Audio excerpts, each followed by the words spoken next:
Welcome to NBC News.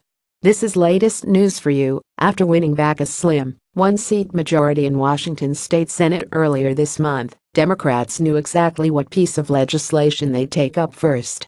Climate change is a priority for next year's legislative session, as are immigration and women's reproductive rights, all necessary to counter President Donald Trump's conservative agenda, State Senator Susan Nelson said. But all of that will fall in line behind the Washington State Voting Rights Act, their version of the Federal Voting Rights Act that Democratic lawmakers have tried and failed to enact several years running. It would repeatedly pass the House, but falter in the GOP-controlled Senate.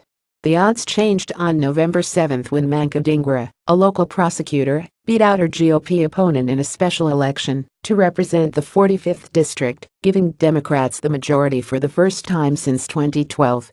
Her victory would allow the evergreen state to finally pass progressive policies, she told Seattle's Alternative Weekly prior to the election, freeing lawmakers and previously killed legislation from the handful of people who hold the state Senate hostage.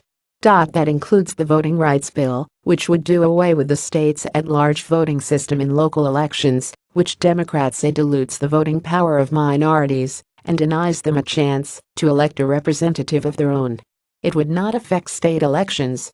After the Supreme Court gutted the Federal Voting Rights Act in 2013, this legislation also aims to give Washington state its own set of voter protections.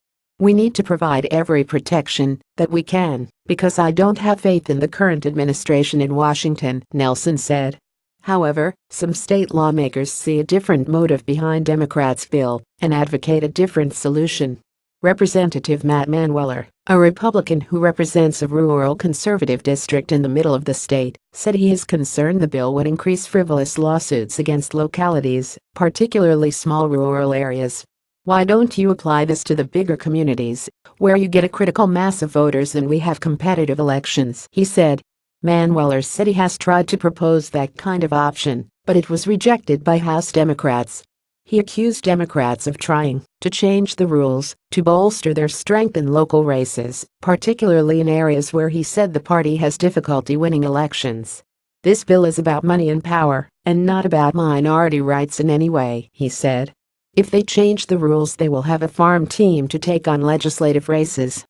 Still, with Democrats in control of the state legislature and the governor's office, Nelson, who is also the state Senate leader, said she's confident the bill will become law.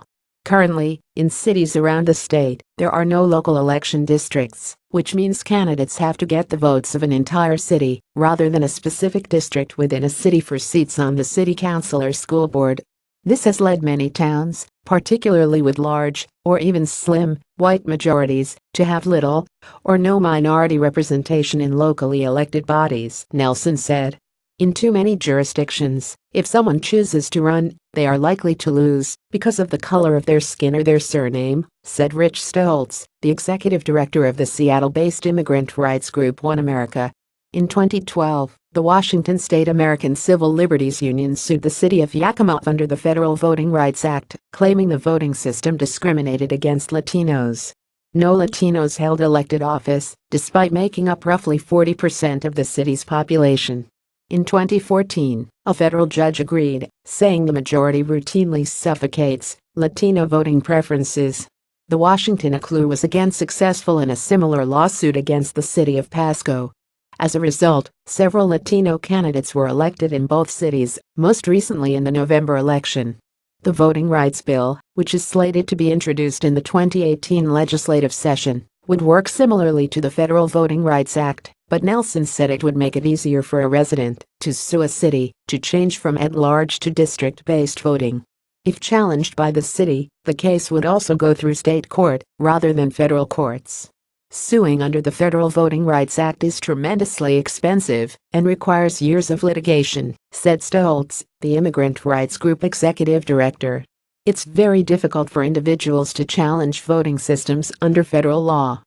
Justin Levitt, a voting rights expert and law professor at Loyola Law School in Los Angeles, said Washington's bill is not necessarily representative of a trend, but rather an example of states moving ahead of the federal government. States such as California and Illinois have their own versions of the federal law, as well. "The Federal Voting Rights Act is very powerful and good at some things," he said. "It could use a state backdrop, and it doesn't surprise me that states would want to put in place their own protections for minority voting rights."